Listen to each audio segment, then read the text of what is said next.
MYT review petition 2025-2030ची नवी order MERCने काढली, ज्यात सोलर ग्राहकांच्या नशिबात परत वीज बिल भरावं लागणार असा नवा नियम काढला।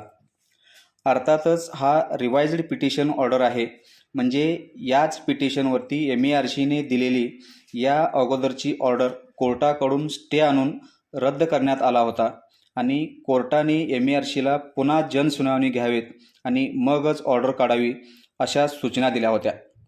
आता या सध्याच्या म्हणजे 25 मार्च 2026च्या MYT पिटिशन ऑर्डरप्रमाणे सोलर ग्राहकांच्या नशिबात काय आलं ते पाहू। पहिली एक गोष्ट क्लिअर असू दे की यापूर्वीच्या ग्राहकांनाही हा रूल लागू असणार आहे। असं नाही की आत्ता ऑर्डर आली आहे म्हणजे ती इथून पुढच्या ग्राहकांवर किंवा सिस्टमवरती लागू असेल। आता काय बदलणार ते पाहू। नंबर 1, ज्या ग्राहकांचा मंजूर भार म्हणजे सँक्शन लोड 10 किलोवॅटपेक्षा जास्त आहे अशा ग्राहकांना TOD बिलिंग लागू राहील।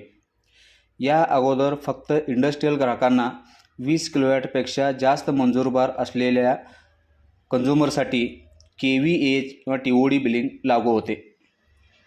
आता कमर्शियल आणि इंडस्ट्रियल या दोघांनाही 10 किलोवॅटपेक्षा जास्त मंजूर भार असेल तर TOD बिल लागू होणार।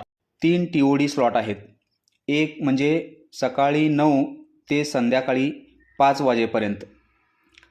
दुसरा स्लॉट आहे तो संध्याकाळी 5 वाजल्यापासून ते रात्री 12 वाजेपर्यंत आणि तिसरा टाईम स्लॉट आहे तो रात्री 12 वाजल्यापासून ते सकाळी 9 वाजेपर्यंत। Number 2, grid support charges.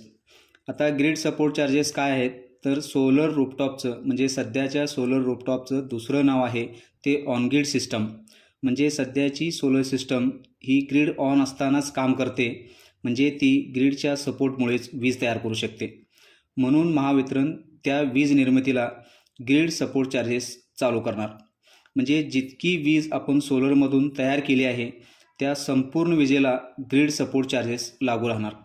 For example 1 किलोवॅटची solar system आहे आणि त्यातून आपण 100 युनिट वीज तयार केली आहे, तर त्या टोटल 100 युनिट वीजला ग्रीड सपोर्ट चार्जेस लागू राहणार।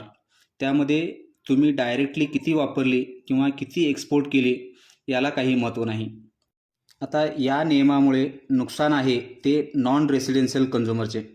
कसे ते पुढे पाहू। हा नियम म्हणजे हे ग्रीड सपोर्ट चार्जेस 1 एप्रिल 2026 पासून लागू राहतील। यामध्ये LT ग्राहकांसाठी ₹1.96 पर युनिट तर ST ग्राहकांसाठी ₹1.42 per unit grid support charges लागू राहतील।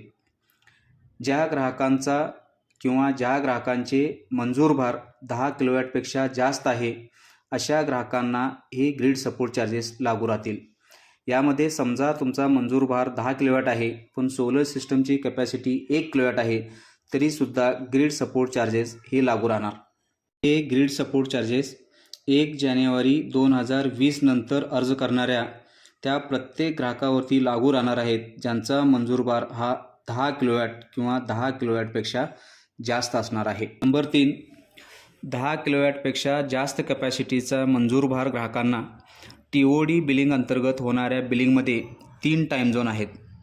आता या टाईम झोननुसार सकाळी 9 ते संध्याकाळी 5 वाजेपर्यंत तयार होणारी सोलरची वीज ही याच वेळेत म्हणजे 9 ते 5 वेळेतच वापरता येणार।